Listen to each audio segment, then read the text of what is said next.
ரோஹிணி குடும்பத்தோடு போன அதே கோயிலுக்கு தான் ரோஹிணியோட அம்மா வந்திருப்பாங்க. அப்பாவுக்கு அந்த ஒரு முறை மட்டும் செய்யணும், கடைசியாக செஞ்சுட்டு போ அப்படின்னு சொல்லி கெஞ்சுவாங்க. சரி, ரோஹிணி வந்து பண்ணிகிட்டு இருக்கும்போதே கரெக்டாக வந்து மீனாவும் பார்த்துருப்பாங்க. இவங்க என்ன இங்கே உட்காந்து இப்படி பண்ணிகிட்டு இருக்காங்க அப்படின்னு ஃபஸ்ட்டு புரியாமல் தான் இருப்பாங்க. அதுக்கப்புறம் இவங்க என் பொண்ணு என் பேர் அப்படின்னு சொன்னோடனேயே மீனா ரொம்ப ஷாக் ஆகிடுவாங்க. அதை பார்த்துட்டு ரோஹிணி வந்துட்டு மீனா கால் வந்து கெஞ்சுவாங்க. இந்த விதோட மட்டும் என்னை மன்னிச்சதுக்குமே எந்த பொய்யுமே நான் சொல்லியிருக்கவே இல்லை, என் வாழ்க்கையை காப்பாற்றுக்கிற நான் பொய் சொன்னேன் அப்படின்னு சொல்லுவாங்க.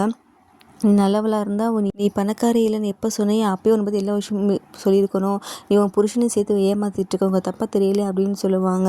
இல்லை, நான் உண்மையை சொல்லணும்னு ட்ரை பண்ணி என்னால் முடியல அப்படின்னு சொல்லுவாங்க. நிவியோட அக்காவை அம்மாவை செத்துட்டான்னு சொல்லப்போ நம்ம நீ எப்படிப்பட்டவன்னு தெரிஞ்சு போச்சு, இந்த உண்மையை சொல்ல தான் போகிறேன் அப்படின்னு சொல்லி கிளம்பி போவாங்க.